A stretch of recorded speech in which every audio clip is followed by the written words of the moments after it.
For us in the Lindale area, and obviously we've been talking a lot about this here in Smith County. What's going on, Andrew?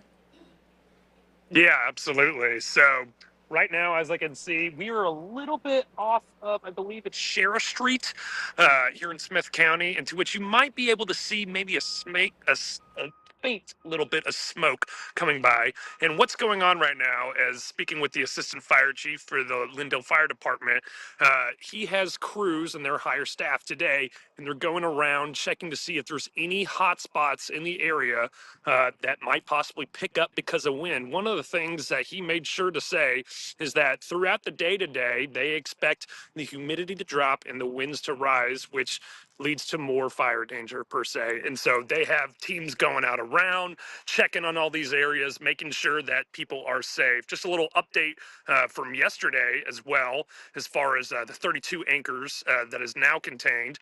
And they're hoping that these hotspots are all within the contained spot, but they can't guarantee that, of course. But continuing during this time, they said that the properties, there was no actual, at least the assistant fire chief, there was no actual fire damage to some of the properties here. He said some embers fell on roofs and stuff like that, but as he was saying, they saved about 80 houses from being burned and whatnot. At least him and their team, they also worked with Texas Forestry Services as well. Of course, you see the plane that would drop water on everything as well too.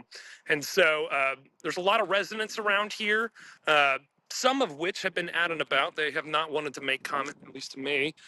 Sooner or later, I'm going to be speaking to the Texaco gas clerk, as basically people were told to evacuate to that gas station down there, which is a little bit off the street.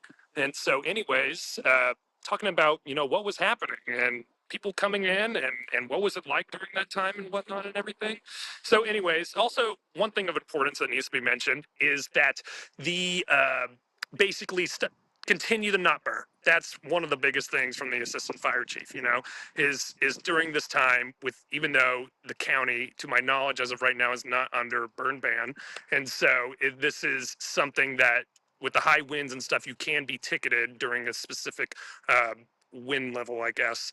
And as far as everything else, we will keep you updated shortly with things going on.